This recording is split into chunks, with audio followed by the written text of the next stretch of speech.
wasn't a government agency that helped them out of it, though. When they came with nothing, it was a local church. We do all have a responsibility to our communities, and I realize that as a taxpayer, also as a county board member, and as a Christian. I think that there is a fine line between appealing to this board and drawing up what I would agree is a logical fallacy of an either-or paradigm. I think that programs like this should be funded, and I believe this one will be funded. But I also think that it is not the function of county government. I was troubled when I received sort of a roundabout answer on whether other funding had been received. I thank Mr. Rixner for coming up as a former member of the City Council, telling the county board what their responsibility is when funding has not been asked of Sioux City. Larry? I'm a first generation from an immigrant as well. I come from Denmark, didn't come from wherever. That's got nothing to do with this conversation. We need this program. If this program is not funded by the city, by the county, by the state, whoever, we're going to have problems in Woodbury County. One last shot, George. I promise. No, actually, I just wanted to thanks Mr. Ung to share his personal story. I'm pretty sure that we go back in the days of my father is in his late 80s, so he served in many wars. I'm not going to go in detail with that. So we do have some bloodline we can relate it. But I want to point out one thing too is that one, as I mentioned earlier, I have a privilege appointed by our governor to sit on one of his board and have this information. So that generation and this generation is different. You have more time to recuperate if you need it. Today, the only place you can go that require less English speaking, it have to be a packing house. It has to be. Or even a janitor, just to have to say, your supervisor will say, that room is not clean. So the guys go, what did he say? So none of you understand what I just spoke. Okay? So he cannot even get a job as a janitor. The packing house required one thing, know how to sharpen your knife and know how to cut those things, the meat. Okay? So my point I want to agree with, again, I want to thank you for sharing that story because it means everything to me. We need to remember that it's always next generation. We have one generation that we help to succeed. That's the next issues coming up, the next trouble coming up. The only way we're going to stop that, we're going to have to stop stopping having babies.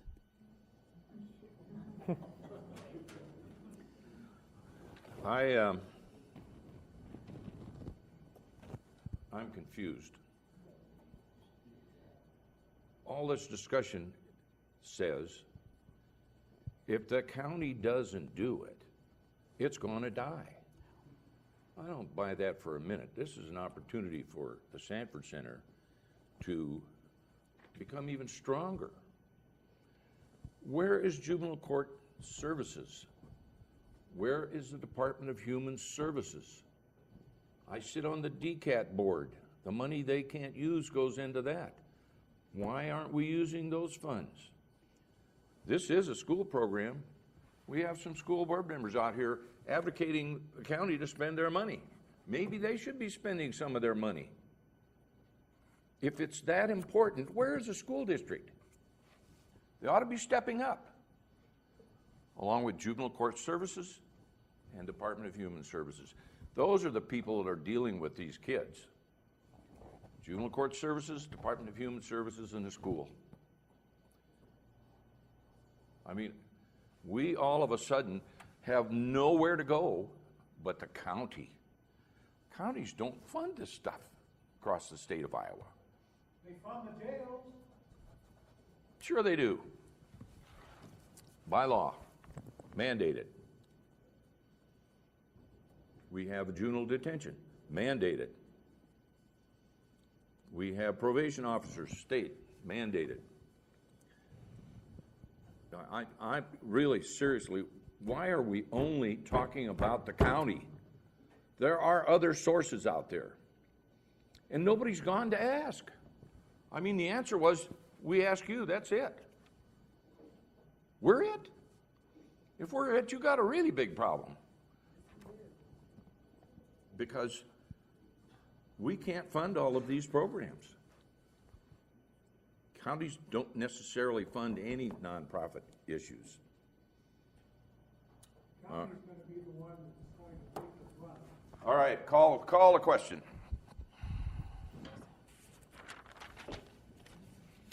Ung, Nay. Clausen, Aye.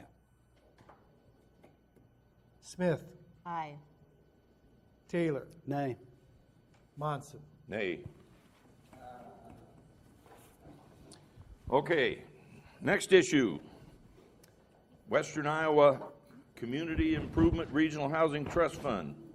This is a 5-county, or should we take a 5-minute break? Let's I see take a them. break. I'd like to have a break. Let's take a 5-minute break.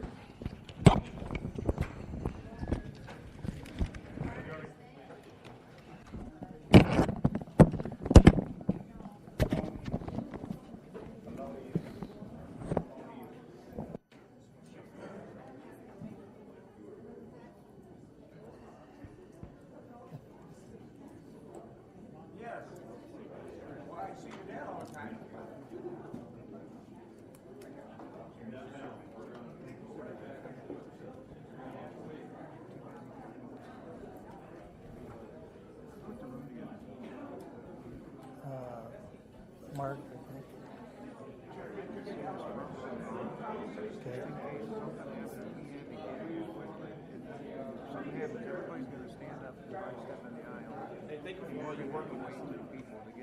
Okay. Okay.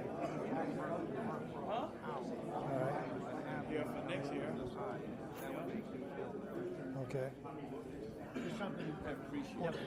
Thank you. I'll take it up with Mark. So, Mr. Gill, can I count on you for support? Personal support? Personal support, absolutely. Personal support. I'm coming to the public right now.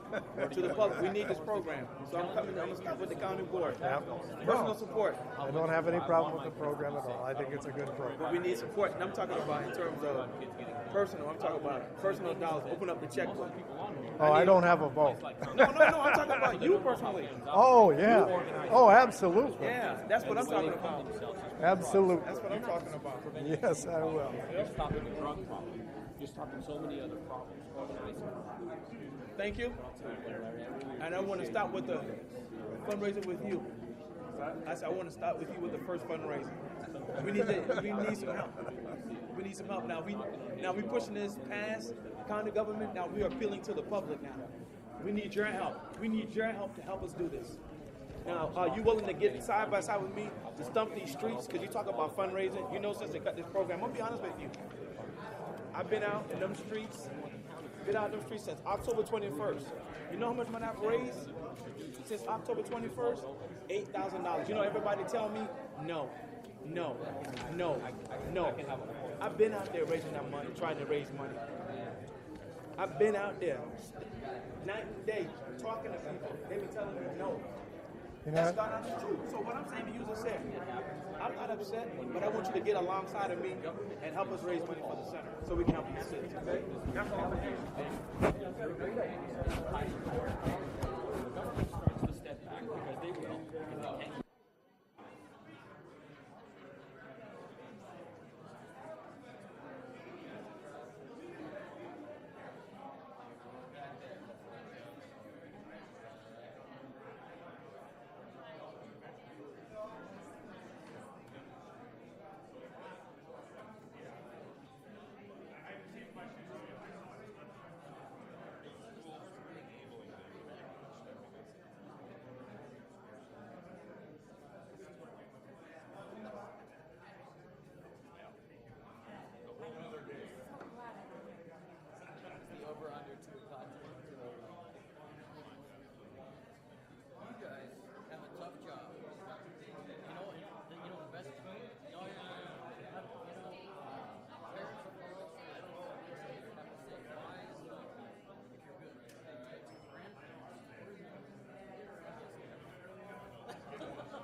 right, can we get started?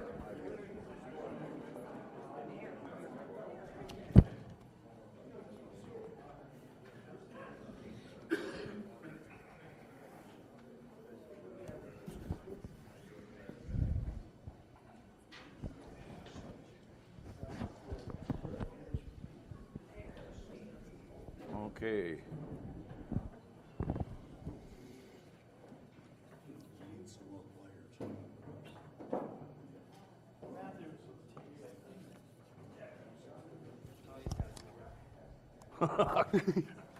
Shame on you.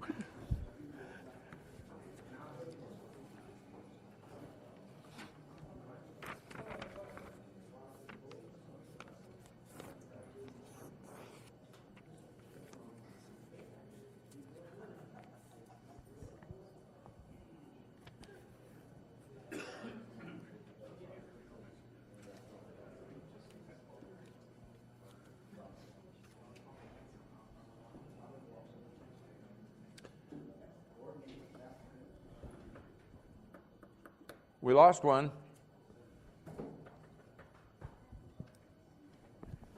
Here she comes.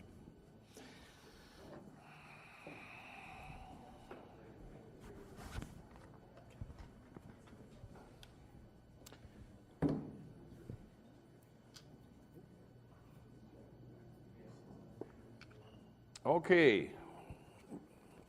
Back in session, item number C, Western Iowa Community Improvement Regional Housing Trust Fund. Mr. Chairman, Yes. Oh, I'm sorry. brought to your attention during the break is that I misunderstood what Mr. Clausen's question was on the claims. And I asked you to revisit that issue because the county's bills have to be paid or it's going to cost the county money in order to do that. So if you have any question on the claims, Need a motion to pay the bills. Seeing it's the same day and everything, is there a special motion that has to be made? no, you just moved to defer, and that's what the motion was before, but you can bring it up. There's no issue with reconsidering it at this point. You just deferred on it the first time. Of course, I deferred until next week, that's what I'm asking. Well, yes, but you can bring it up at this point. You can, technically, if you want to do it, you can do a motion to reconsider and then I want to do it consider. proper. Okay, do a motion to reconsider because you were on the winning end. Move to reconsider. I would second as I did before. All those in favor say aye. Aye. Opposed say nay. Now, we need a motion. Yes, now we need a motion on the bills. Need a motion to approve the bills.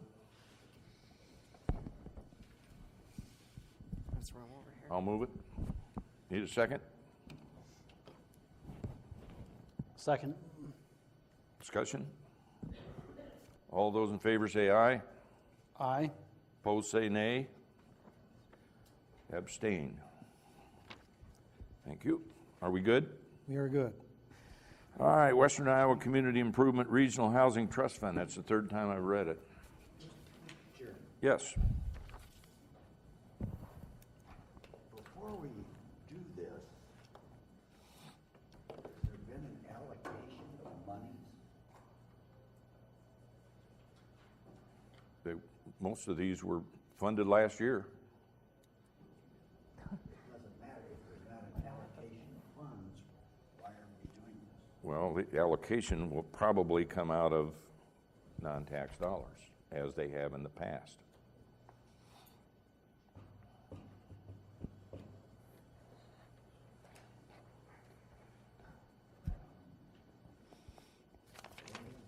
All right.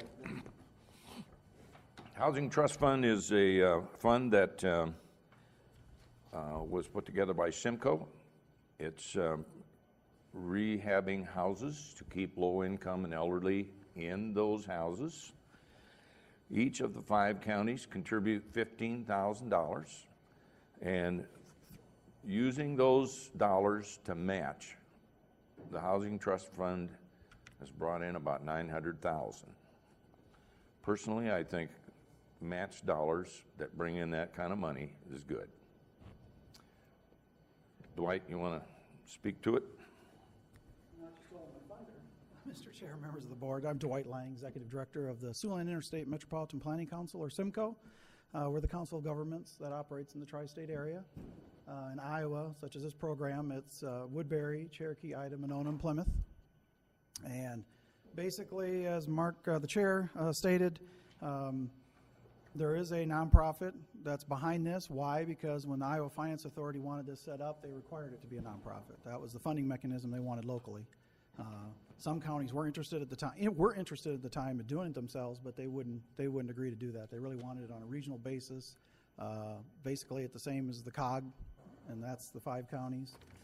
So the Iowa Finance Authority provides about annually $300,000 that have to be matched with 25%, and we provide primarily been owner-occupied housing rehab, which is probably 9 out of 10 applications are seniors on fixed incomes.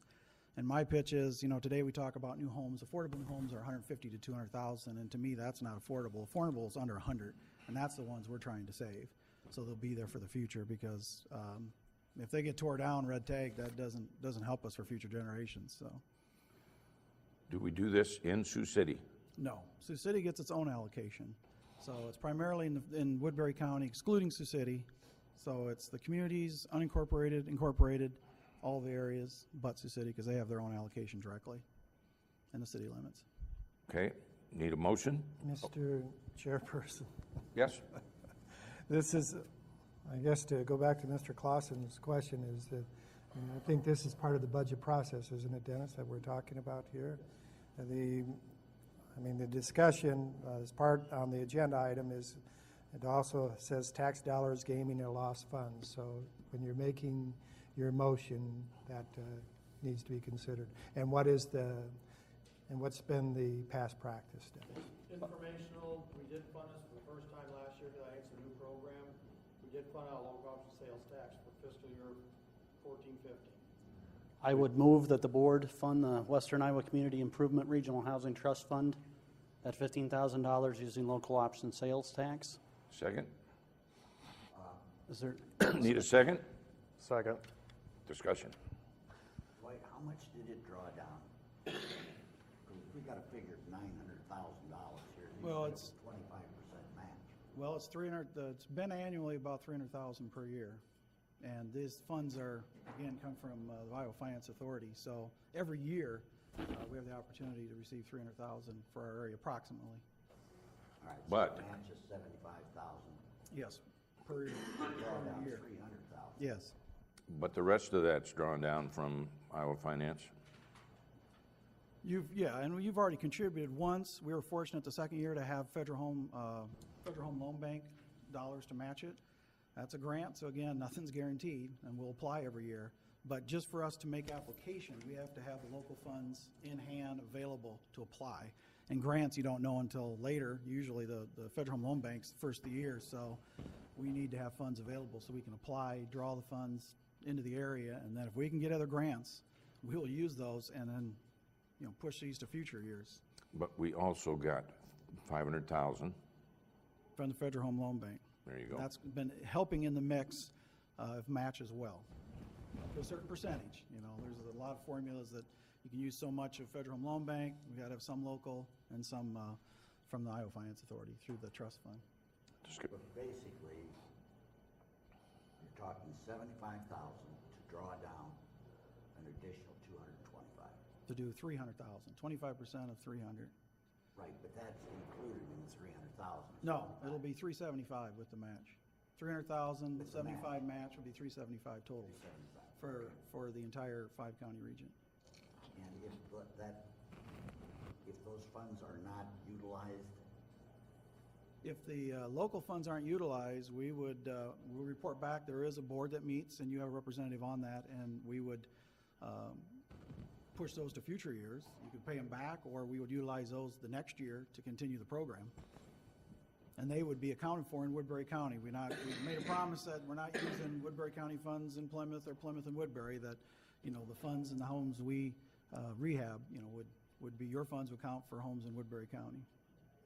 I'm trying to get it's not going to go into a void. Mm-hmm. It's it's either going to come back to the county or you're going to escrow it? Yes, we would hold it for the next grant cycle. Yes, the trust fund would, because the trust fund's a separate entity, and they would hold it. Any other discussion? Mr. Chair, I like to say, as a general rule with nonprofits, just to explain kind of my governing philosophy of it, is that if it's deemed to be a core function of county government in which we can leverage matching dollars, and clearly this is a case, and we can do it outside of property tax dollars, in this case being an economic development issue, local option sales tax seems to be the most appropriate, and so I just wanted to explain to the public my reasons for supporting. Okay. All those in favor say aye. Aye. Opposed, say nay. All right, next item up for bid. Thank you, Dwight. Senior Community Service Employment Program, Gene Logan.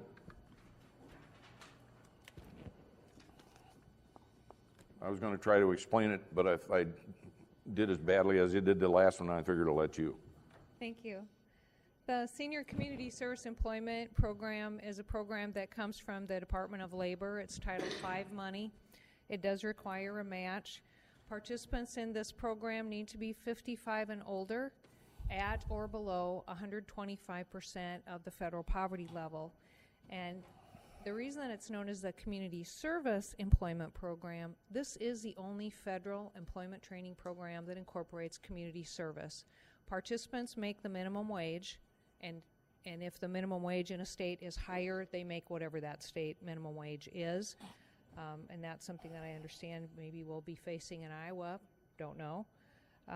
But they make they make a minimum wage for 20 hours a week. They're placed with nonprofits or government agencies that qualify so that they can get on the job training. The goal of the program is unsubsidized placement. We're required to place at least 37% of our participants every year, which we have done.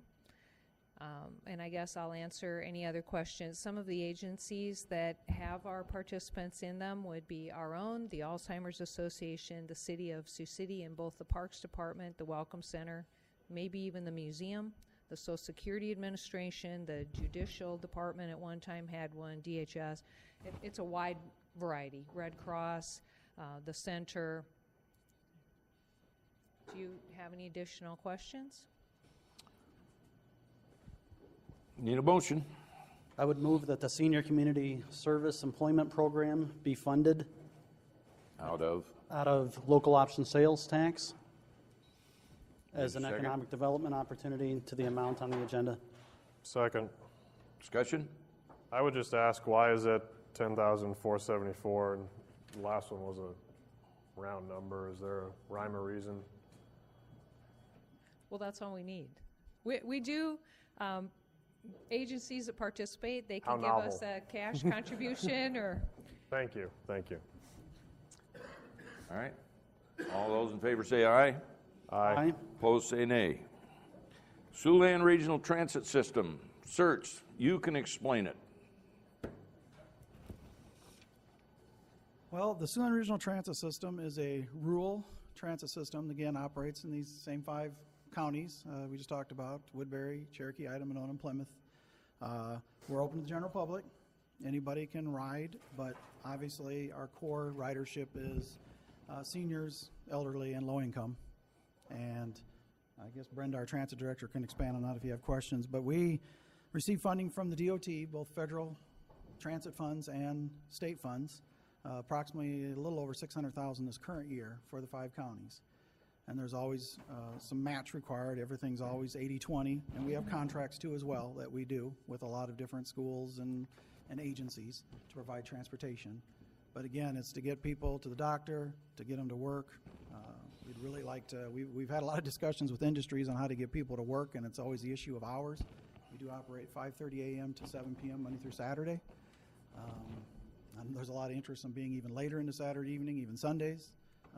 But that's the core times that we transport a lot of people, approximately about 170,000 last fiscal year. We had 170,000 trips.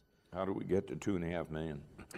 Well, besides the federal, there's a lot of contracts, you know, in the 5 counties. That's probably well over $1 million just in that. And these dollars with the federal and state dollars help subsidize to keep those costs low for the people that need it.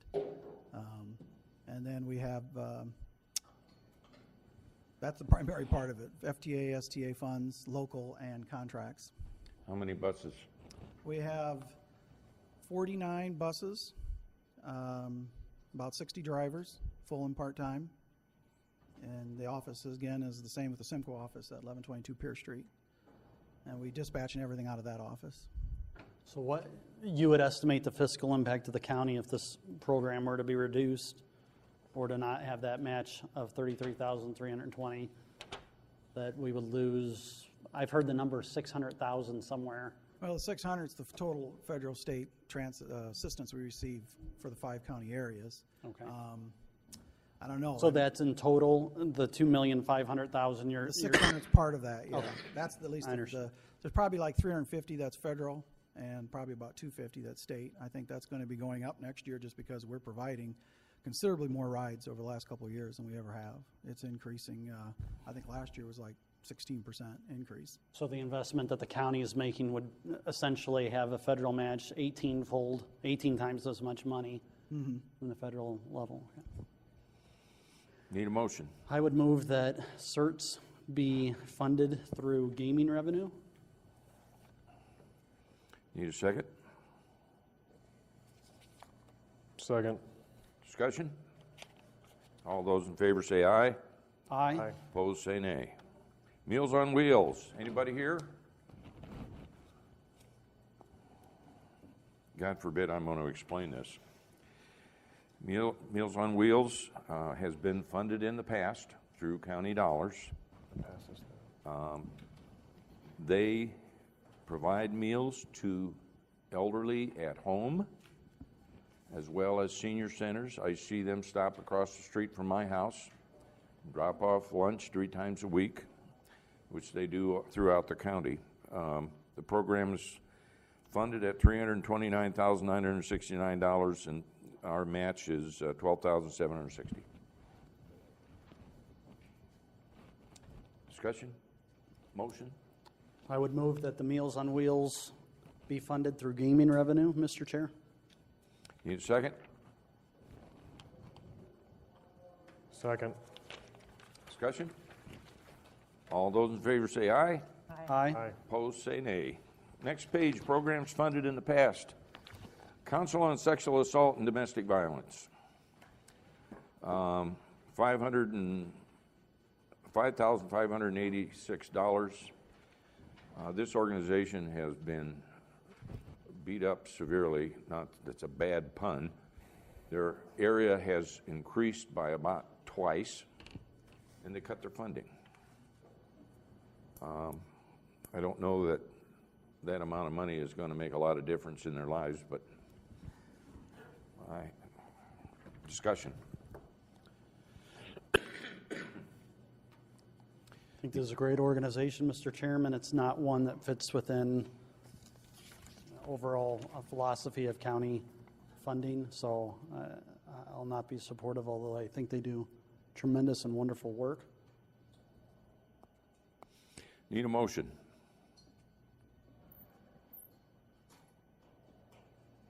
I move it. Need a second? Excuse me. Funding source needs to be specified in the motion. Gaming dollars. Need a second? I'll second. Any further discussion? Yes.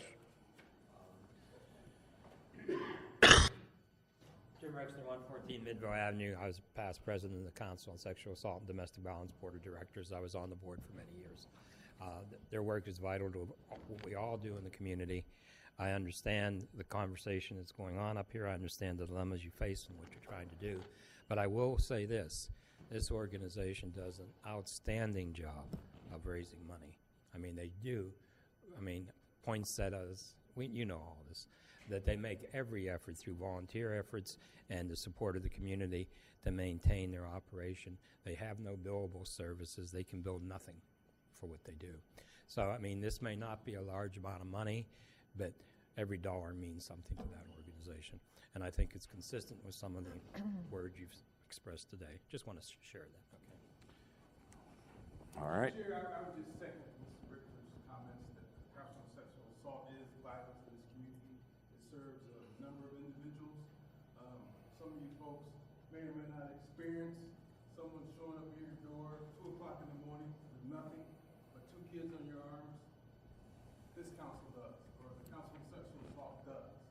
It's a tremendous job, and I would urge you to support this. All right, I'm going to break my train of thought here and go one more year on this. All those in favor say aye. Aye. Opposed? Nay. 3-2. Okay. Siouxland Center for Active Generations, $10,474. Discussion? Mr. Chairman, I wonder if this agenda item's amount is the same as the Senior Community Service Employment Program of $10,474, and I believe the county had funded that prior at $10,900. The amounts are so close, and they both have senior in them, that I wonder. Dennis? Yes, there in our budget book, it is funded for $10,900 for the new year coming up. Okay. But I think Mr. Taylor's question is that a duplication of the application for funds? I don't think it is. I think it was just that the amount of $10,474 had made its way twice, and the amount should actually be $10,900 for item letter H. Does that make sense, Matt? Need a motion. I probably have a conflict with this one, since my dad has gone to the senior center every day for 10 years, since my mother passed away. Is he an officer? No, but it's kept him in his home and kept him a taxpayer and quality of life. So I support it, but I may be influenced by a director's, it's made his life a lot better, and a lot of those other folks. I go down there and eat every couple weeks, and it's what keeps many of those senior folks in their homes. I believe that. Okay, need a motion? And it's out, we have paid it out in gaming revenues. Okay. Is there any sort of, just because each one of these items has made mention, is there any kind of matching dollars or anything that the county leverages through? Not that I'm aware of. Okay, I will move to approve Siouxland Center for Generations. Need a second? Do you think I have a conflict on that, Josh?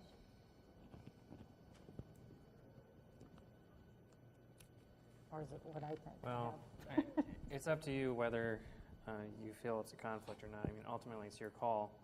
I guess I don't feel that I'm in a position to give you an opinion on the spot, but we could discuss it more at a later time, which doesn't help you much right now. But I'm going to second it, and I'll second it. You're seconding? Mm-hmm. Okay, discussion?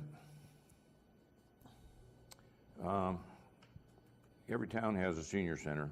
They don't necessarily call them senior centers. Salix has a coffee twice a month. Odo has, they meet at the bar. That's about all that's left down there. All of them have some form of a senior center, and I guess I'm lost at why we're funding this one. Okay, all those in favor say aye. Aye. Opposed, say nay. Nay. 3-2. Pat? Which Mr. way Chair, do can they you go? state the way it went? Pardon me? Can you state the vote the way it went? you stated 3-2. Did it pass or fail? Nay. Okay, What about a roll call? thank you. That's fine.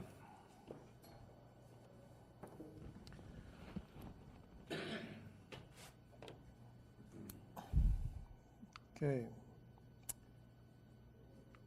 Taylor, Nay. Smith, Aye. Clausen. Ung, Nay. Monson. Nay. That has nothing to do with the quality of what they do down there. I got to tell you, that's one jump in place. There are 175 to 300 people down there every day, especially on chicken day.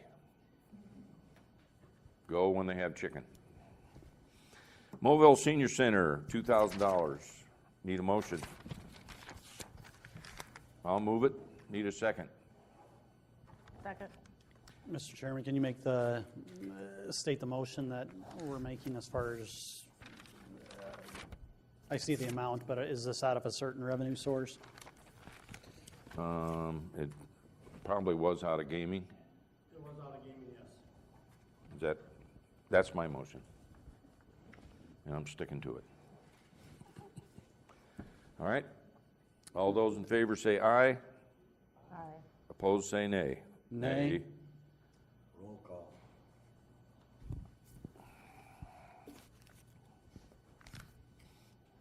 Clausen. Aye. Ung, Nay. Smith, Aye. Taylor, Nay. Monson. Nay. Chairman, I have a question. The gang outreach program, the motion was to use tax dollars. Would it be appropriate to make that same motion again using gaming dollars? I don't think it's going to change. We don't have that kind of money in gaming dollars. Do we, Dennis? Right now, we have 491,000 that's unobligated. It'd be a healthy chunk. What we have on the agenda is, I would deem to be out of order. Nonprofits that made application for funding using unused tax dollars, those unused tax dollars are now used. And so letters J through S would not have opportunity as noticed by this agenda. I agree. All right. I'm going to stick my neck out here and say I think we could do all of these as a group. The reason I'm saying that is because this is putting us in the process of grant giving. Yes, ma'am. I have a question. Susan McGuire, 2849 South Cedar Street here in Sioux City. And I work at Center for Siouxland, and we are letter M on your list. But we were under the impression that we were applying for gaming revenue money for our tax program. And so we were surprised when it said that we're using unused tax dollars not used by the game prevention program. Where are you? Center for Siouxland. Yeah. M. Oh, okay. Say what again now? Well, when we applied for the funding, we applied using the gaming grant revenue Right. application, Right. not applying for unused tax dollars not used by the gaming prevention program. Okay. It doesn't make any difference, though. All right, you want to go one at a time? What was your thought on grouping them all together? Personally, I think we should not start a grant program, regardless of where we take the money from. I don't think we're in a position that we should be doing that. Mr. Taylor was right. The way it's written on the agenda is to use unused tax dollars for the gang prevention. There are none. So why would we move on something we can't fund anyway? Good point. So Is that we, true, Dennis? All all these that did apply here was specific gaming revenues. Because we had the grants, we sent them out, they filled out the applications, they did return them. So really, J through S is really gaming revenues. So this I is have it wrong. miswritten. I have it wrong. You want to go one at a time out of gaming? All right. Big brothers, big sisters, need a motion. I don't think you can just change the agenda sitting here. That's just, I don't know how you do that. We could do it by a motion and a vote to change the agenda. And my feeling on this, the heading doesn't necessarily have legal significance. I mean, each one of the sub-items give the public notice that the board is considering the request by each agency, the amount of the request, and that's an action item. So I think if we look at it as the individual items, the board would be free to make a motion and specify where those dollars came from, whether it would be tax dollars or gaming dollars. Since the request went out as gaming,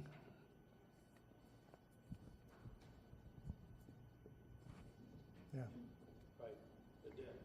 You know, I don't know if the word this plays into it, but before we go through every one of these, just the trend that has already, I think, been established for how the votes are going to go on these,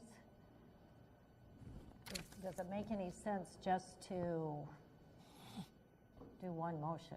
I mean, if they're all going to be not allowed and voted down, then I don't want to go out of respect for each of the agencies that took the time out to, you know, submit an application. But if everyone is going to be voted down, as I've been counting the votes for the last few, then is there some way to craft a motion that would either, where we could flesh that out so we don't have to go through every one? you have I a guess I'm comment? asking a question. I don't have one out. You have a I would comment? concur with that sentiment. Hi, my name is Amanda Diorio. I'm the Independent Living Specialist for Disabilities Resource Center. We are letter O on the agenda. And we were sent the grant proposal information. We shouldn't be penalized that it's listed wrong on the agenda. Why was it bother sent to us if now you're going to say we're not even going to listen to them, we're not even going to read them? They were a waste of us bothering to take the time to research them, to take the time to show up today to propose them to you. These organizations are nonprofit organizations, which was one of the requirements for the proposal, for the grant in the first place. And you're stating that the government money shouldn't be used for the nonprofits, so they're all going to be shut down. Then why was the grant set out in the first place offering it to them? And as nonprofits, we offer important services to the community that those hours could have been spent doing. We could have used those hours that prepared the grant and sitting here today offering our services to our consumers, and not sitting here being told you're a nonprofit, not government, so we're just not even going to listen to you today. So I would respectfully request that if the action is going to be turned down altogether, that we have an opportunity to re-review that, so all of that time was not wasted. Thank you. I can live with that too. Going one by one, but Okay, need a motion?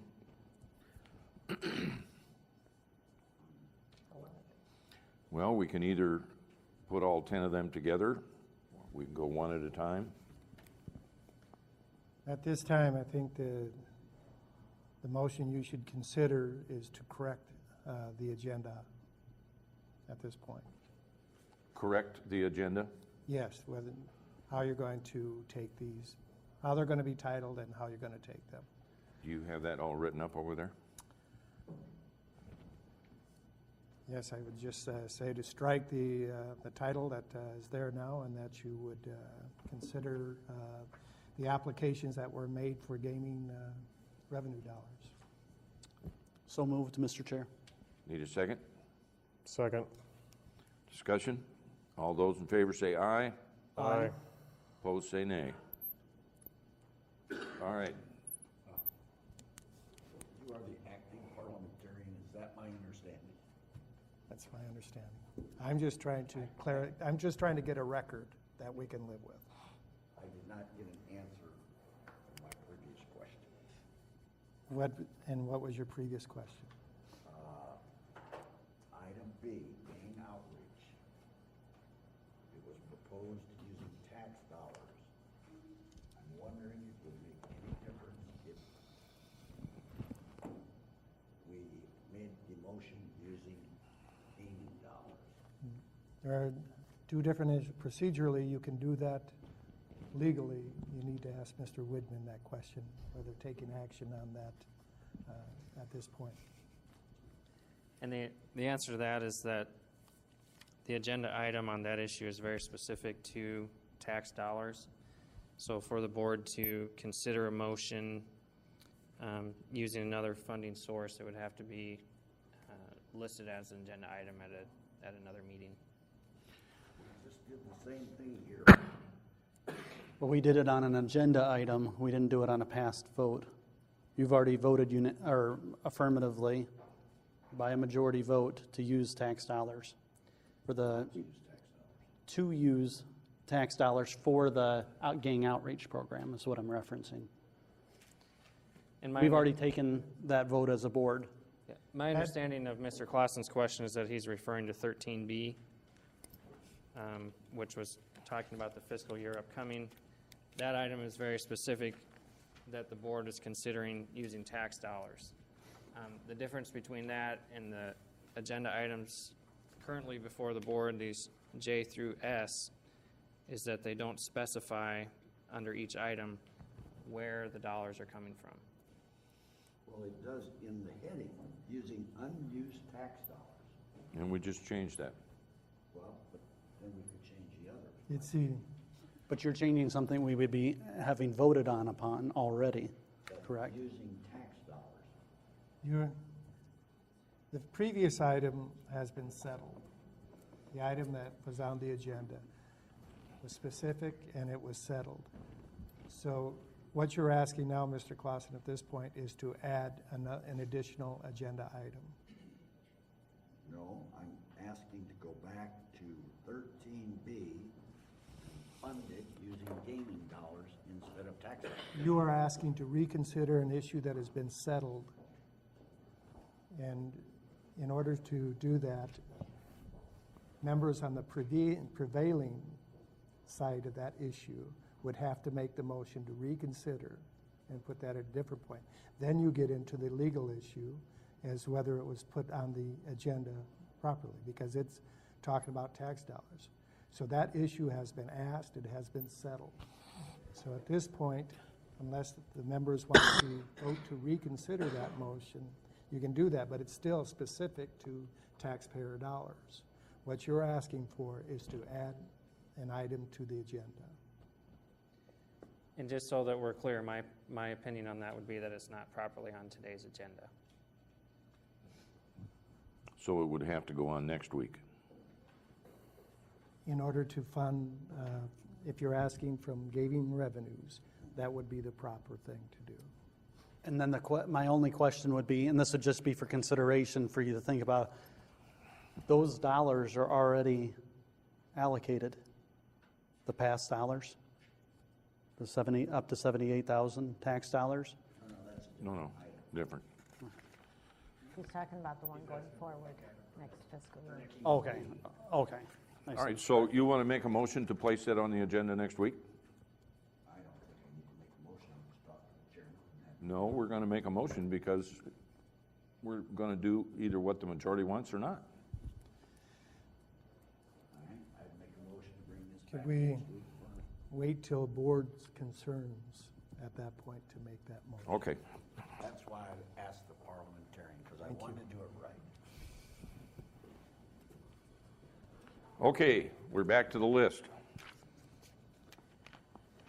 You want to do them all at once, or you want to do them one at a time? What do you want to do?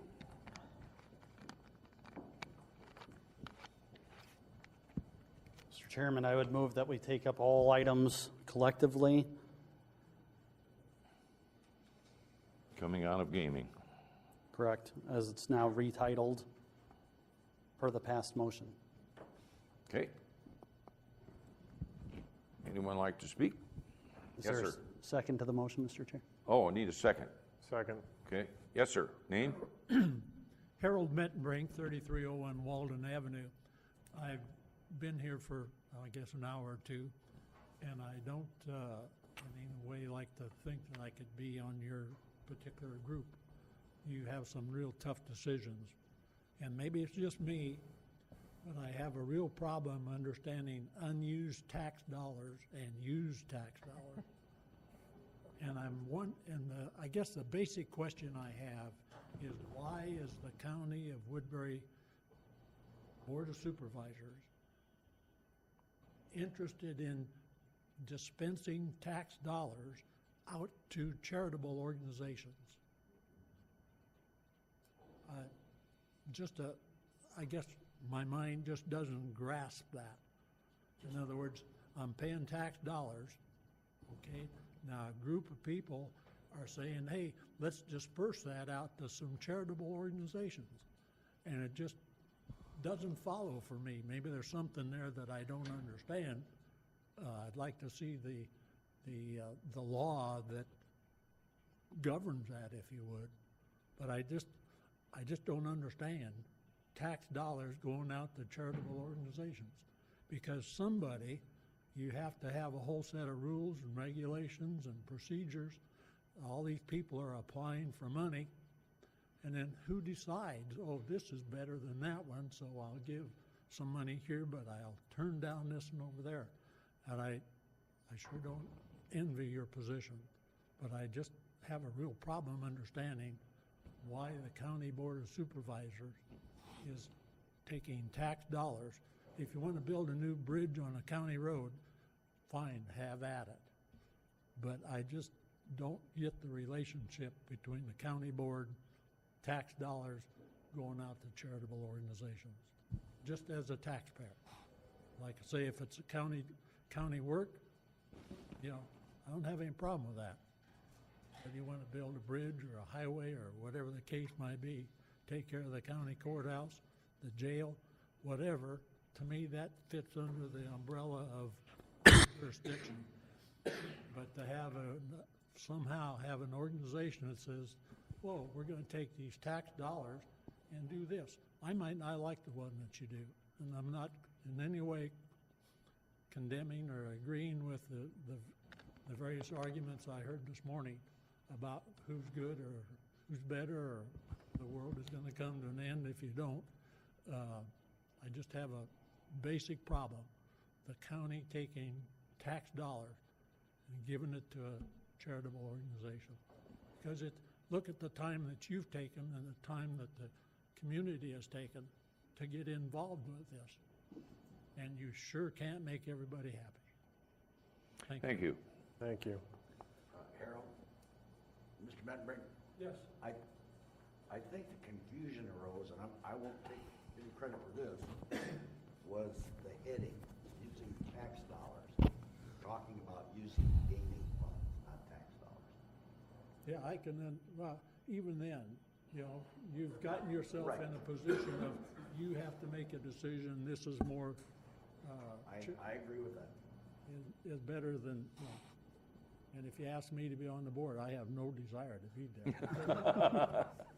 Can I make one statement, Yes. Mr. Chair? Thank you. I want to address a comment, your comment, ma'am, and it's an unfortunate position, and it's one that I regret that nonprofits are put into at this point, because as a member who was not on the board, there was an RFP process that was put into place for gaming revenues, originally for gaming revenues, and I understood, and I'll say this. You know, we tend to point out the negative. I appreciate the process that these board members took. And so I want to say that of the 3 sitting board members who were here prior to us coming on board, it's a better process. We had another task then, which was, do we think it's the appropriate role in the first place to do so? That's where we're in this position today. And I understand you've taken valuable time away from what you otherwise could be doing, and but I'm not supportive, generally speaking, of funding nonprofits for the same reason that the gentleman who just spoke. Does that help out your situation today? No, it doesn't. And I apologize in the sense that I wish it was not so. But that's kind of the quandary we're in, and having a decision made on the RFP process for which we were not around. That probably doesn't help, but I just wanted to explain. And why were they sent out at all?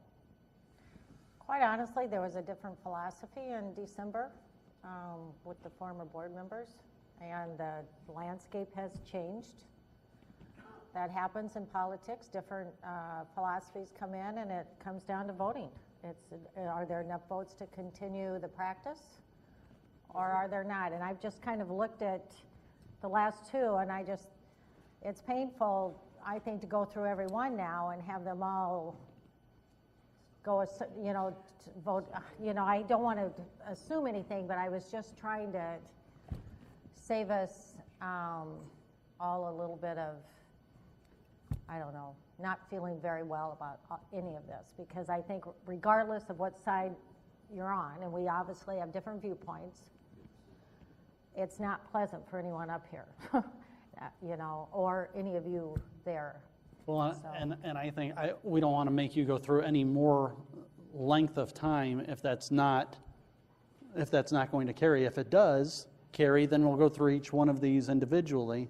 But rather than having everyone make a presentation and then say that that's not something that we're supportive of, I think that's even exacerbates the problem. Yes, sir. My name is Rocky Walker, 3919 Pierce Street. I'm with Big Brothers Big Sisters. I was just wondering, was there a decision made with the previous sitting members to institute an RFP process? Was that decision made as a group? No. It was not made. And so who made the decision for the RFP process?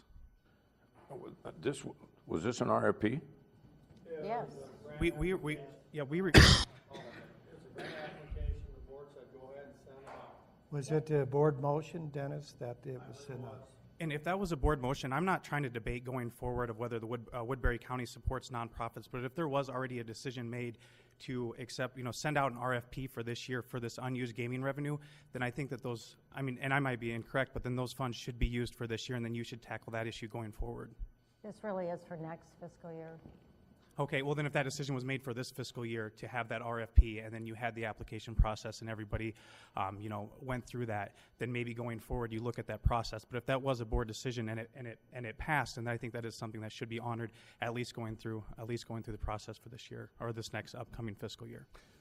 So you can move this to the other end of that, and we basically probably will say we're not going to fund any of them, which could be the end of that process. Yep, you definitely have that option. Thank you. Could I clarify what your motion is, Mr. Taylor?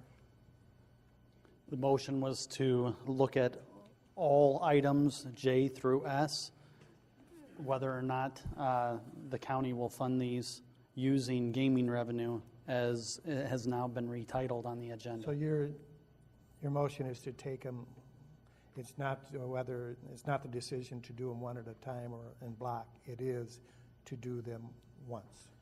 Correct. That's your motion. Correct. Okay. I just want to disclose one thing then, is because I was going to do this at that point, but there's a item on here that for the center, I believe.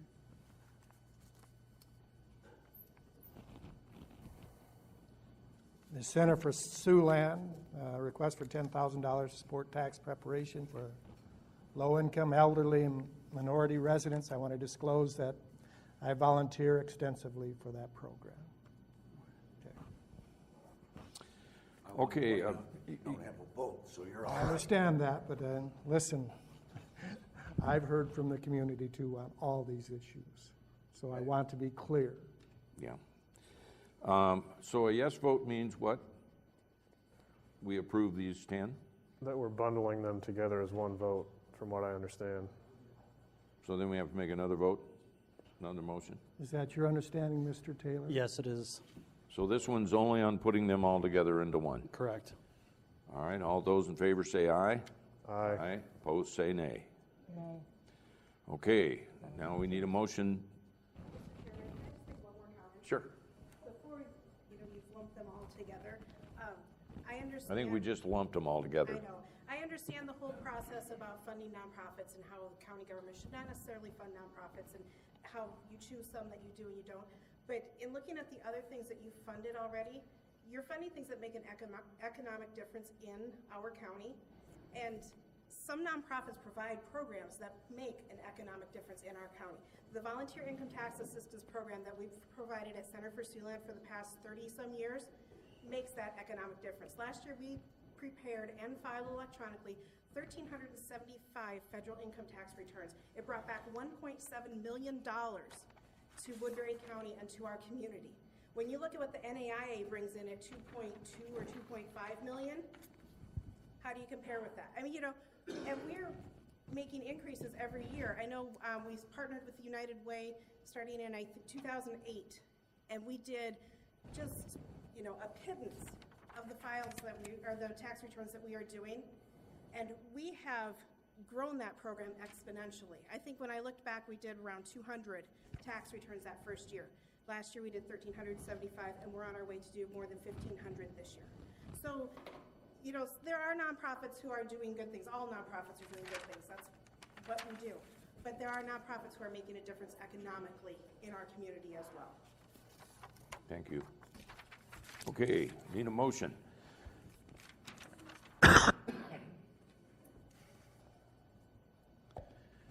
I would move that items J through S that have now been grouped together not be funded using any source of county revenue during this next fiscal year. Need a second. Second. Discussion. All those in favor say aye. Aye. Aye. Opposed, say nay. Nay. Okay. Guess what, Dennis? Could I'm going to you move the fleet clarify the the next vote? week. Mr. Chair. Yes. Could you clarify the vote? Call the vote? 3 yes, 2 no. Okay. We're going to move finish line to next week. We do have one here, though, that we need to go through, and that's Mr. Ung. Would you like to speak to emergency management? I was going to budget some time to prepare. I've been very involved with the new Emergency Management Commission since it was brought to the attention of the board a couple months ago that it hasn't technically existed. And Mr. Brown, we'll get to your budget at the hearing, but this is in regards to the commission itself, which is composed of statutorily one member of the Board of Supervisors, myself, the sheriff, and the 15 mayors of all the cities in Woodbury County. First of all, I just want to say it's a big responsibility. It's essentially taking over a lot of responsibilities that have been lumped together and into one department, and I have to commend Mr. Brown for his being a good sport about this and also being a help to the commission as we go forward. There was a lot of concerns that the mayors wouldn't come together, and some naysaying, and I think that we've had excellent participation from the mayors in the county. We've had 3 open meetings so far. The first one was to get our feet on the ground. The second one was to approve bylaws updated since 30 years ago, approximately. And the third meeting was to tackle the budget, which is due earlier than the budget for the county. It's statutorily, according to 29C, due February 28th. So the commission has taken action last week to approve a budget that I wanted to bring to the board's attention just for information purposes. We don't, as a board, have any say on the dollar amounts because traditionally the commission representatives comes to the board and tells them, this commission with certain authorities has come upon this budget and been duly voted upon by the mayors and by the commission itself. So you all received in your packet, and also another issue that was brought up, concern of the mayors that Joshua Widman has cleared up for us. This is just information as well. There are no liability issues that the attorney's office foresees filtering through the commission to the individual members or their cities, because this commission acts as a separate entity.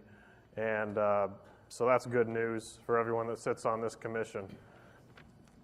The attorney's office here has been giving us routine advice and counsel along with the meetings, but if the commission were to ever, God forbid, get into a lawsuit with the county, they would have to hire their own legal counsel.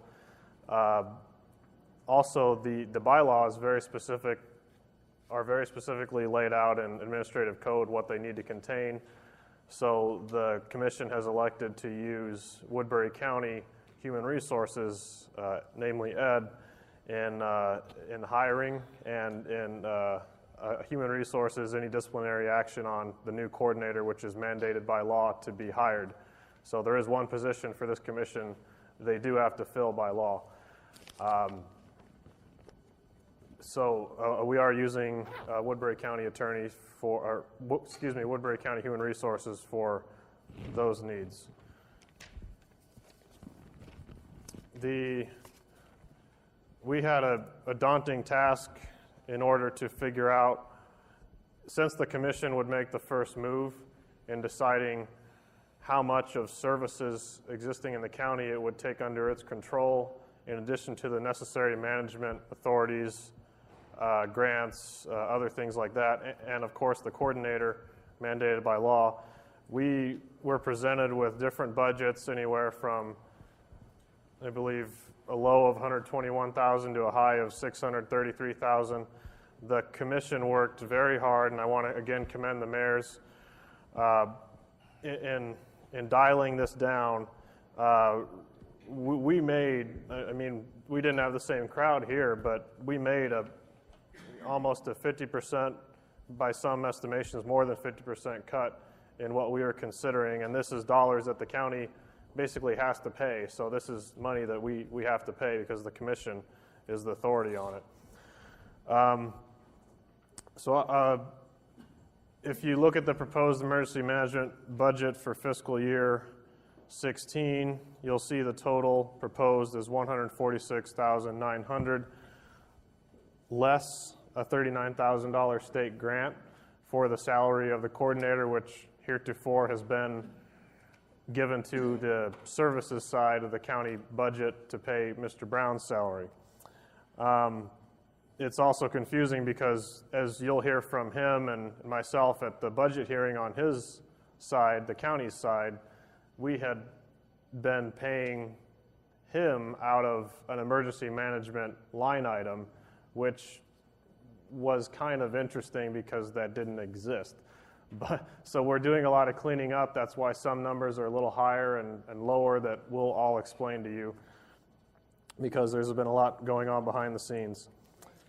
So the total tax askings from emergency management of this county would be $107,900. This would be new spending that I would encourage the board to offset in future discussions, but that's for another topic. If you look below Woodbury County information, in the most recent meeting, the commission motioned and approved the following. They wanted to ask our county for $41,000 in existing rollover funds from the services department, which I found out has $126,000 leftovers, so to speak, reserves of its own. Not all departments have it, but Dennis informed me of that, but that emergency services does have that rollover. In our conversation with the mayors, they all want to be represented. They all want their tax dollars to be spent the most appropriate way possible. We grappled with how to fairly ask the board in a fair way to use some of that money for startup, because this is a totally new commission. They elected to ask for approximately a third of the rollover funds, which would be $41,000. I would encourage the board to support that. I don't know. I assume that needs to be a motion made during the hearing, since this is an information item. But just a heads up, they do need some startup money. Their budget, of course, starts July 1st, and they did not ask for this, but they did motion to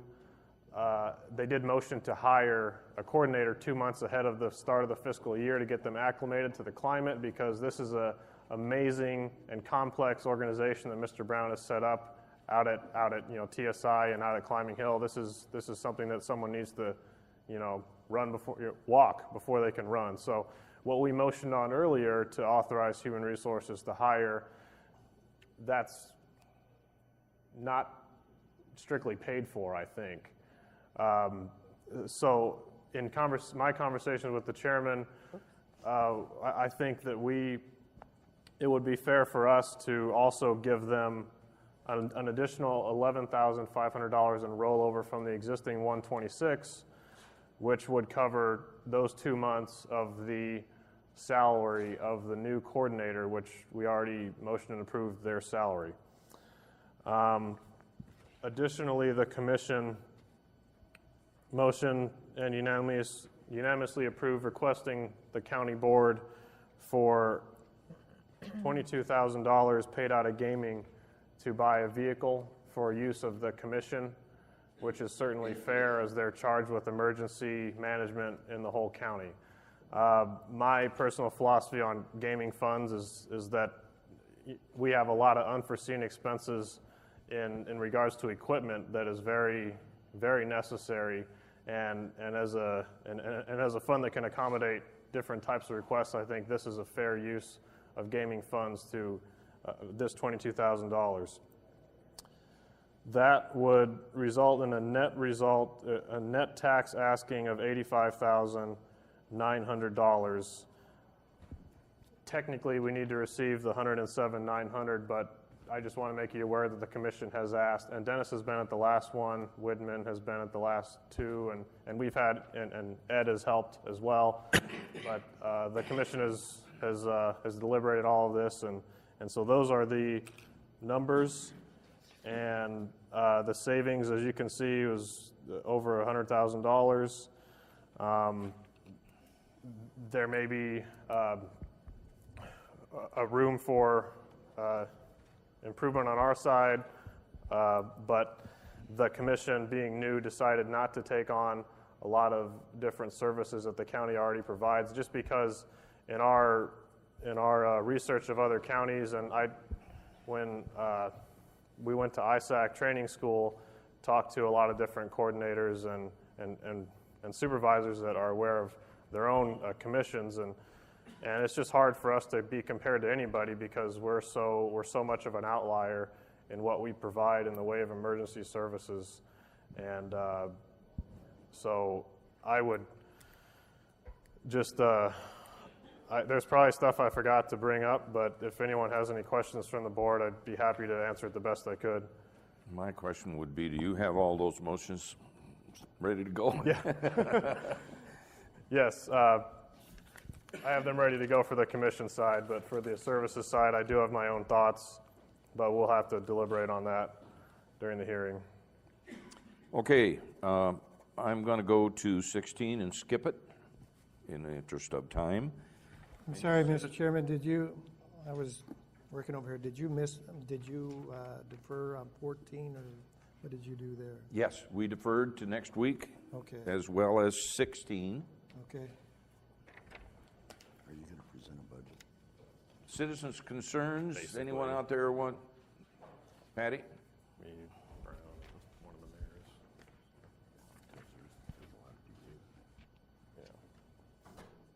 Mr. Chairman and board members, I have a prepared statement here that I would like to read through, and I also have copies to make available to all of you.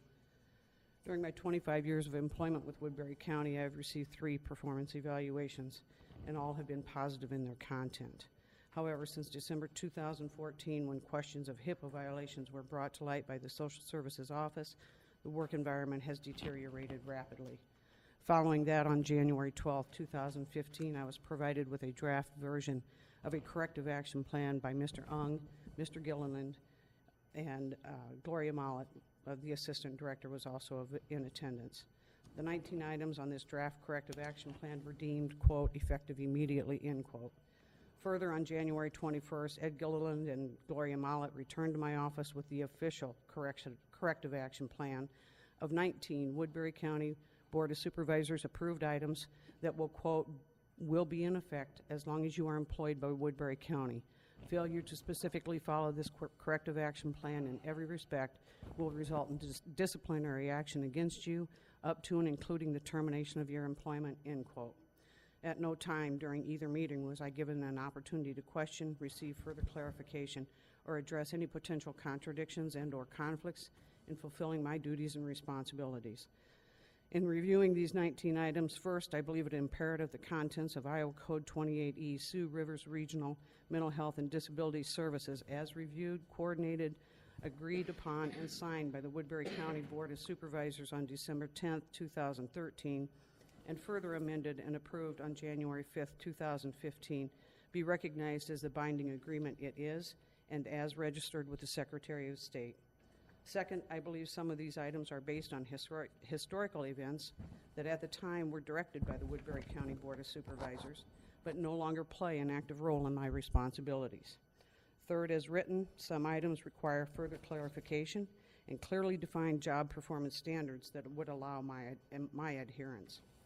Finally, I believe that this document was presented to me in an effort to make adherence unnecessarily difficult, and in some cases a violation of my current job responsibilities as outlined in the 28E. Receipt of the corrective action plan was unexpected and did not provide for any preparation or discussion. I believe it is the product of a hostile work environment and retaliatory in nature, and intends to make my continued employment with Woodbury County difficult by undermining my position and my ability to perform my responsibilities.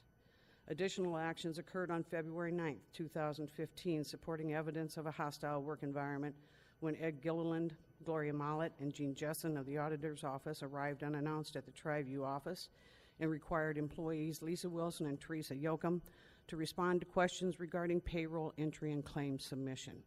I was present in my office, but not notified or invited to attend. The meeting was held behind closed doors and videotaped by Human Resources. Mr. Gilliland announced that approximately 2 years of payroll entries and 5 years of claims had been pulled for his review. The 2 employees came to me after the meeting and were totally confused and concerned regarding the intent of the meeting. I felt the meeting to be one of intimidation and targeting the office for operational deficiencies alluded to but without basis in the corrective action plan. In the interest of transparency, the contents of my statement today are being submitted as a formal complaint against Ed Gilliland, Matthew Ung, Gloria Mollett, Pat Gill, and Mark Munson regarding their creation of a hostile work environment and participating in retaliatory actions. I also intend to submit a request for inquiry to the Iowa Open Public Meetings Board, as this corrective action plan was identified as coming from the Woodbury County Board of Supervisors. However, it is my understanding that no vote was ever taken on this corrective action plan.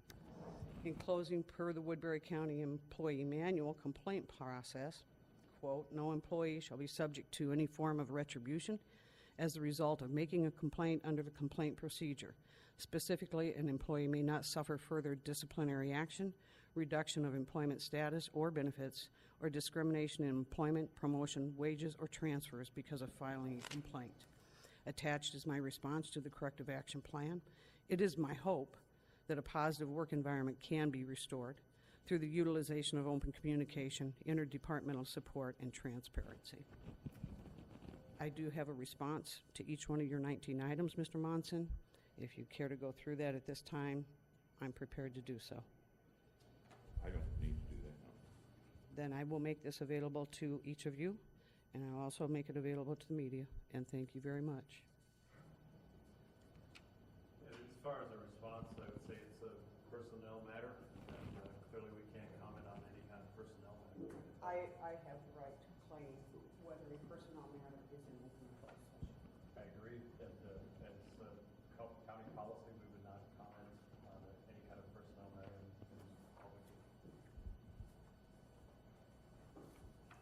Any other public comment? Thank you. Okay, moving on. Board concerns. Mr. Clausen. No.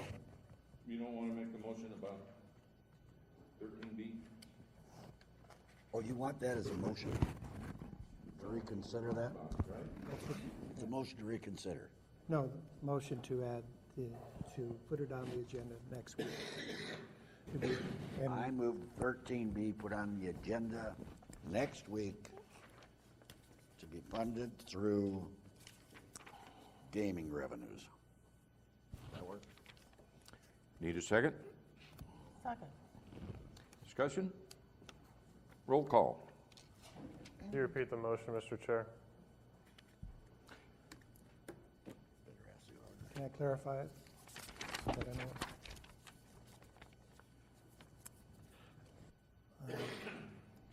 Moved by Clausen, second by Smith, to consider the gang outreach program for fiscal year 2015, 2016.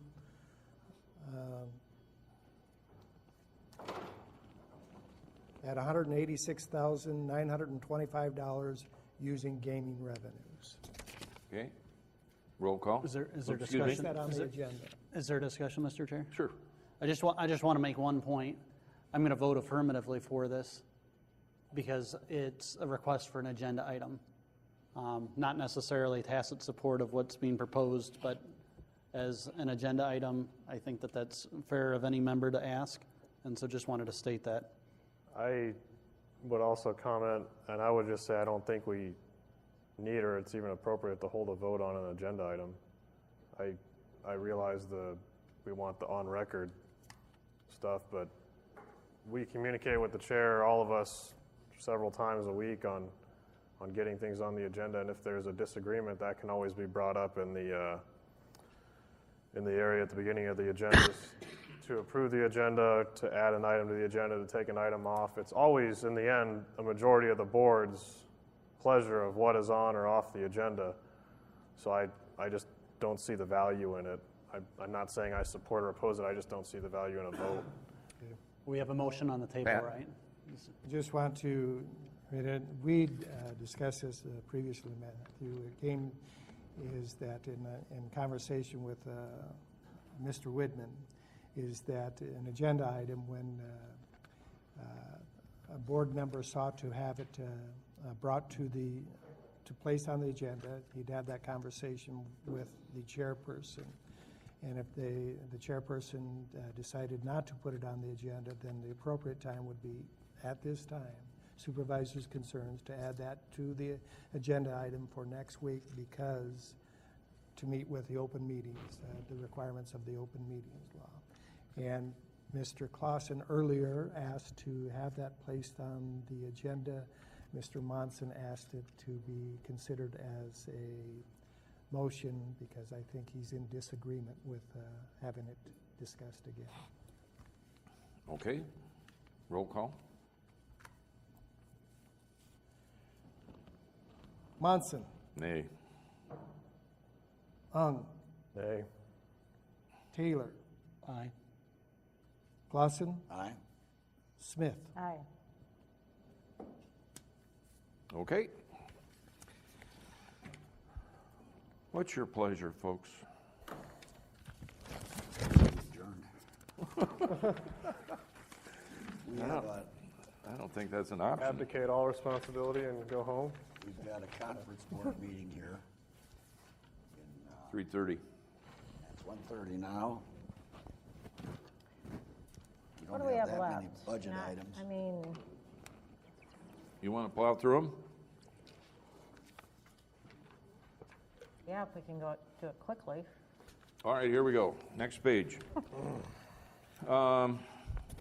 go through line items that are spent down less than 50%? Do we really want to do that? Sure. All right, here we go.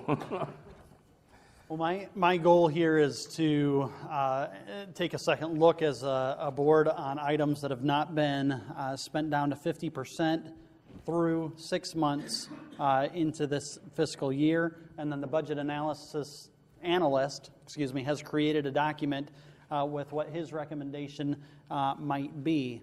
And so instead of going through each one of these line item by line item, what I am going to recommend is that, and I'll eventually move on, is that the budget analyst send this document out to all department heads with his recommendation, and that department heads be given a week to look at what is proposed and come back to the board and explain or justify any expenditure, and hearing no objections from department heads, that may be an eventual recommendation that we would take up next week. So my pleasure right now is not to go through the entire document, but to move for the budget analyst to send this document entitled Line Item Spent Under 50% in General Basic Fund to all department heads for their week's review, and to come to the board on those items that are not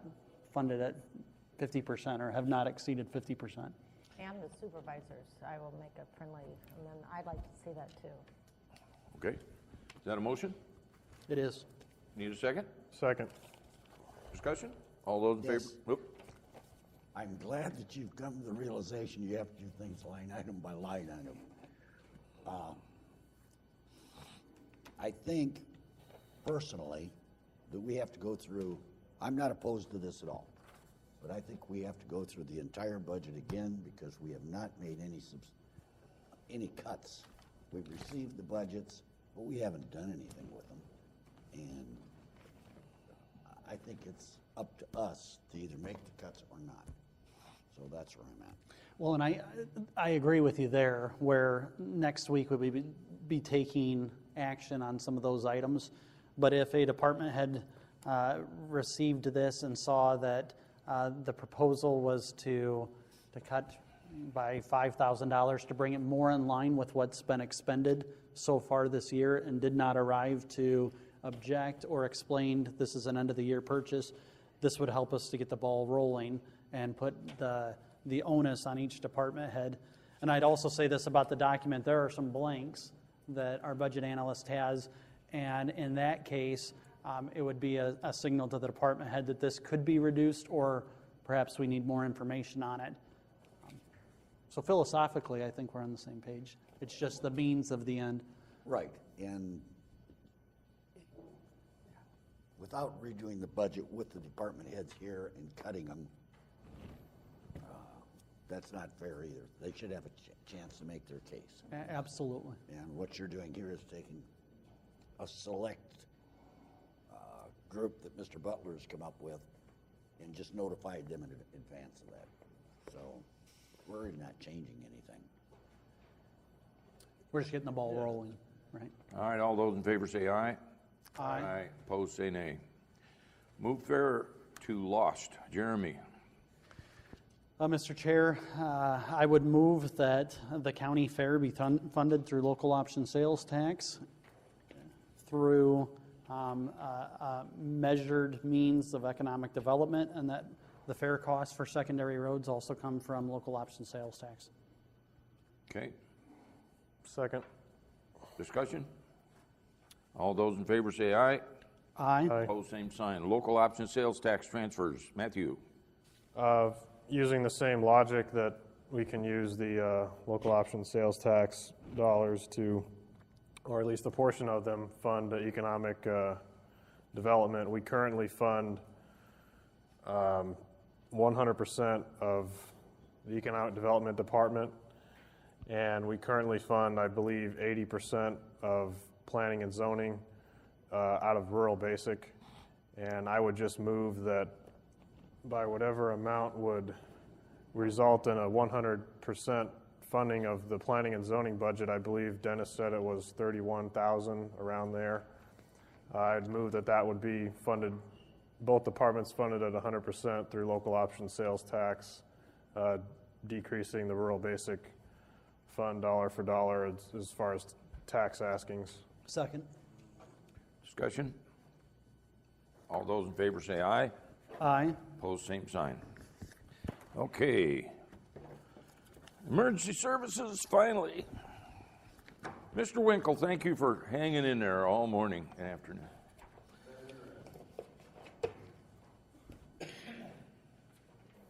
I can hear him at the next council meeting. Oh, you wouldn't believe what I had to sit through. All right. I'm looking at pages 2, 3. Sometimes the page numbers I get from my printer, the page number you guys get from your printer, are two different things. But look at the line item budget for emergency services. I'm prepared to answer your questions. There are 3 areas on the first page, 3 areas on the second page that have changes.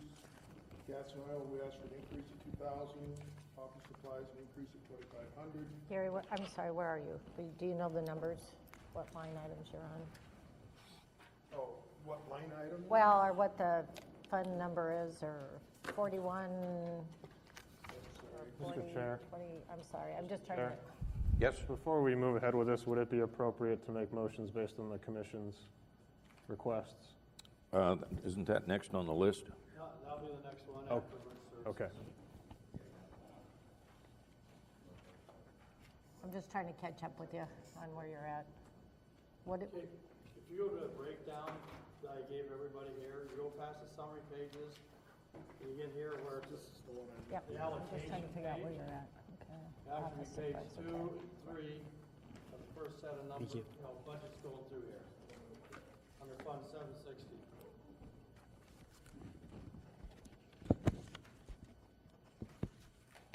Okay, one more time. Office supplies, It asked for a $2,000 increase in fuel. Our call volume is up over 50% over the last 6 years. Office supplies, an increase of 2,500. Medical and lab supplies, this is the medical supplies that we use on our patients. We've asked for an increase of $1,000 there. Page 2, we've increased care for the building. We do almost all of our own building maintenance ourselves, including the grounds. We've asked for an increase of $2,000 there. And our motor vehicle expense to increase by $1,000. Our rent on the building, that line item was for the Security Institute, and that number has now been transferred over to the Emergency Management Commission budget. So that would decrease by $37,000.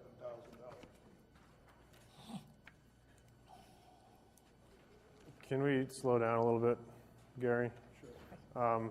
2501, gas and oils, is that all heating cost? Is that fuel or?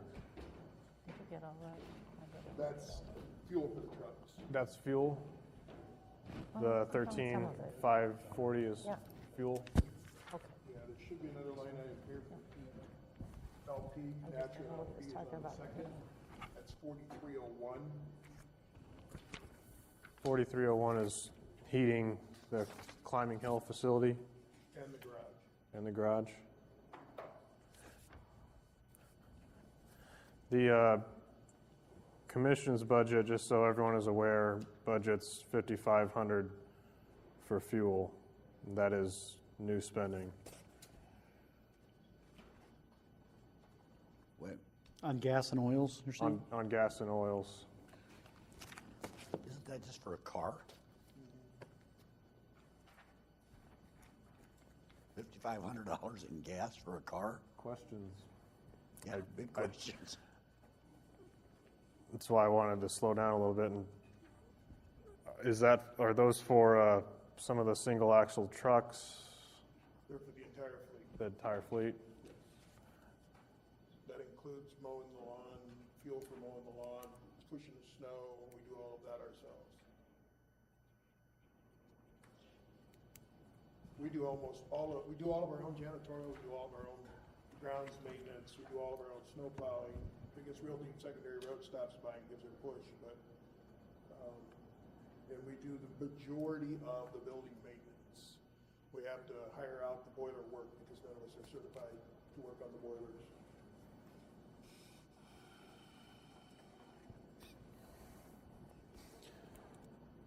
Okay, so I'm really confused. We have 14 budget, 388,000. So it would go down to 256. Wait a minute, where are you at? You're looking at the Bottom line. operating. Yep. That's not total, though. Well, this actually, that's, The total's the first line. I see where you're at. Because we had to shift the salary into services, it inflates his budget artificially. Am I right? Correct. By a, The salary was already there, it's just we had moved away from the emergency management line item over to the emergency services line item, salary and benefits from my position. so a rough estimate on salary and benefits, just so we're all aware where we're standing then and now, is we artificially inflated about 101,000 that we shouldn't really count against this budget. Overall, it's about a $31,000 decrease when you look at just this side, but when you look at what we're obligated to spend through the commission, that's the 107,900. So we're represented with about $76,900 in extra spending, just so we're all aware. Well, let me stop you just for a minute, Matt. We're talking about emergency services now.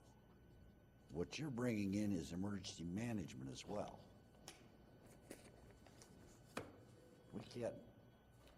I can't figure out a budget that way. I've got to just go emergency services and then emergency management. That's fine, but I'm just, for the board's information. I think you've got a sheet I don't have too. No, I have the same sheets you do.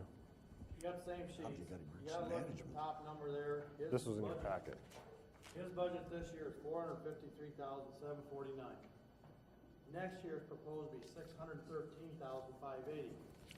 Well, what Matthew said, we've moved about $110,000, $120,000 in salary and benefits from the there's the EM gas. over to emergency services. Because he was actually doing both jobs. He was hired to do the emergency services, he took on emergency management, and then because of the SLA grant, he paid it out of EM. So what Matthew's saying is right, this is inflated a little bit by the $110,000, whether it has salary benefits, it was out of EM before, now it's being put back where it should be. And we're paying all the same tax dollars. Right? I believe, Matt, isn't that what we're saying? Right. Yes. And then you'll see a $20,000 line for buildings, a $70,000 line item that shows actually an increase from the current year. The reason showing increase because $20,000 was taken out CIP this current year, the $70,000 was taken out equipment replacement. But the board has not made that decision for the current new year coming up, so the 2070 is in there now. So if the board does go with the 20 and 70, the 20 would be out CIP, the 70 would be out of equipment replacement, which you take the 90,000 off there to even reduce it even further. So with the salaries that came over from another EM over to emergency services and a 90, that's almost $200,000, which then will knock that down to 413,000 compared to 453 now. That's, I think, what Matt's saying. And you explained that 20,000, what we're trying to do is get the building more winterized. It's an old school, and it's got a lot of glass block windows, and we're trying to every year make some effort to close that building up a little bit more, get it drier, keep it to where we can make something better out of the building than just throwing heat out the windows. So that's kind of our long-range goal, is to continue to improve that building and keep it in good shape. It's not a bad building, it just needs some work. So we're looking at receiving a budget of $613,580. Am I looking at this right? Is that Correct. correct? Is that what? Yes. Okay. less 90,000. Yeah, the 90 you could take out of CIP and equipment replacement was what we've done this year.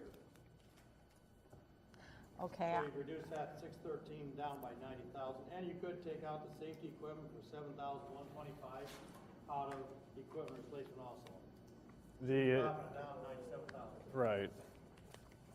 So the 70 last year was 70 and 45 as far as motor vehicle and buildings, and today it's for this fiscal year it's 70 and 20. Correct. We had also talked about using gaming. Is that a separate? Is that later for safety equipment? When we go through the gaming part of it and the local option on the Okay. here, we'll add that to it. Well, it's just so everyone knows, it's on the table to take at a later moment 7,125 of safety equipment off of this budget, pay with gaming, because of a larger deal that Dennis is doing to take line items 6,000 and above, equipment related, and pay those out of gaming. Right? Yeah, we can do it two ways. We can take it out or put it in equipment, or just leave it in the budget and we'll transfer money into the fund to cover this. I think it's because we don't have any food, but maybe just to get us off, maybe it's too soon. I move that we receive the budget for $613,580. Need a second? I would caution that. Okay, well, how so? I don't know what it's gonna be. I think we need to go through this a little more deliberately, because we're faced with some possibly redundant costs and extra spending from the commission side of the budget. So you're saying that the commission is funding certain things that emergency services is funding, and then we're having a duplication? Well, that's what we all, even Clausen had questions, and Well, let's start, then where's the questions? Maybe I'll withdraw that, and maybe you can help me not, I mean, I'm having a hard time grasping the overlap, the, What you want to do is wait until we go through some other about 5 or 6 items and then receive the budget with the amendments of the decreases if they go through. Dennis, could you just go through a couple items that you noticed brought up to? I have my sheet here. Okay. do you want, oh, you can have mine. Well, Matt, you got I'll be the bad guy then, because I wrote them down. tell them I can say why then. There's 5,500 in gas and oil already paid from the commission. There's $2,000 for office supplies that the commission budgeted. We have an increase in almost $3,000. Year to date, spent $1,662. I would personally like to see that cut by $2,000. Medical and lab supplies, that's another increase. We do have some of that taken care of in the commission, I believe. Telephone expense, there's $2,000 new spending from the commission.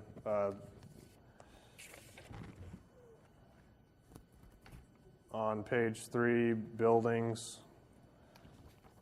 What? Sorry, Mr. Young. Yeah. Can you clarify, what would your recommendation be on, I appreciate, on gas and oils, you're saying we have 5,500 already covered with the commission. And then for office supplies, you said 2,000.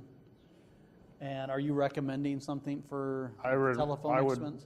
For each one of those? I would recommend for gas and oils, but this ties into a larger issue, so it's hard to properly explain without having a larger discussion. To my knowledge, the vehicles are going to be replaced. That's in the CIP.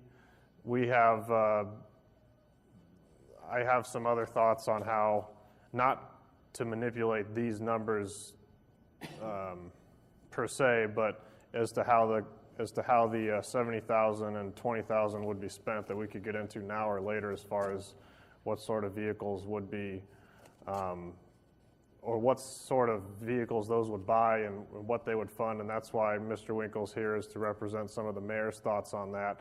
So the long and short of it is, I foresee that gas and oil cost going down, and I would recommend a $5,500 cut in that line item. Can we take them one at a time?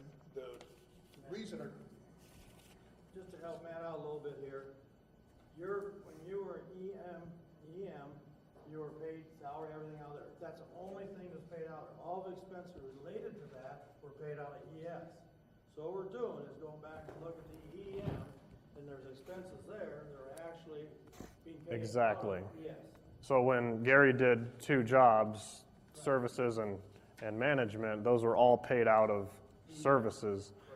The management has its own budget where it's paying for oils, supplies, magazines, books, official publications, typing, printing, binding, postage, mailage, mileage, planning, school of instruction, motor vehicle expense, dues membership.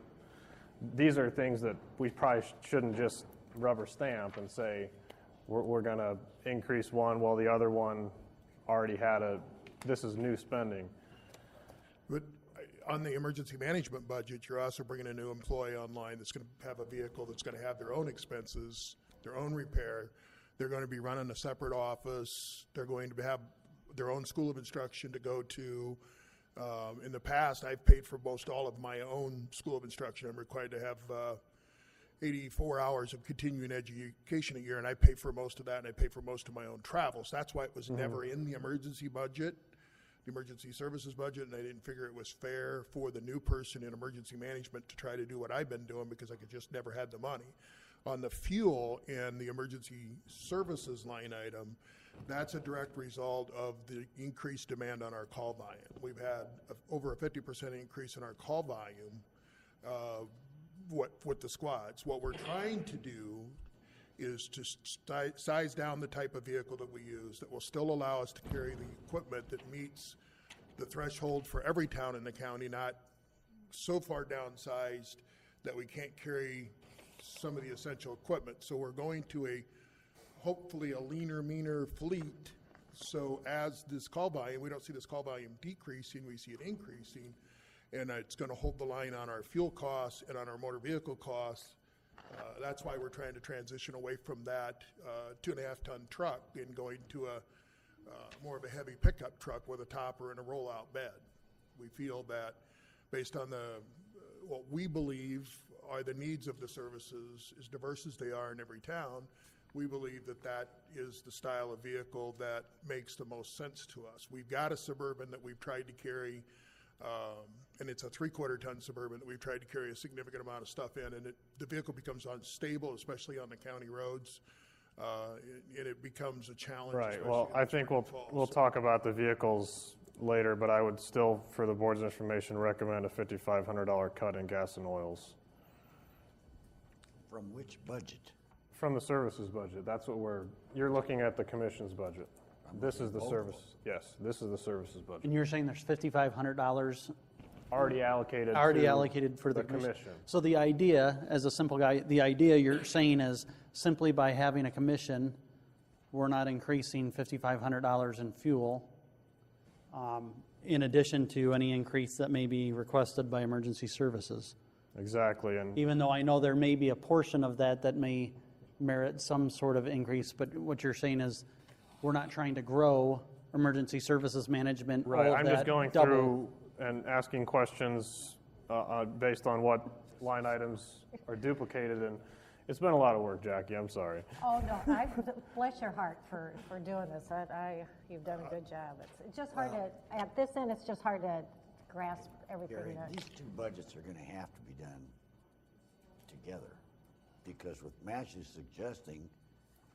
You can't, though. Statutorily, the commission's budget is set. I understand that, but you're going to have to do one right after the other, and you're going to have the breakdowns of what we've got now as a sheet of paper, and gas and oils for emergency management at $5,500. Well, that's crazy. That's as a point of clarification, the board doesn't get a bite at that apple of that emergency management. No, we budget. get But we get a bite at the emergency services, Right. by which we can say, well, the commission already has it covered, right? So we can. Right. What I'm saying is, I've been running 2 departments with one budget. We're now splitting them apart. We're running 2 departments. They should have 2 separate budgets.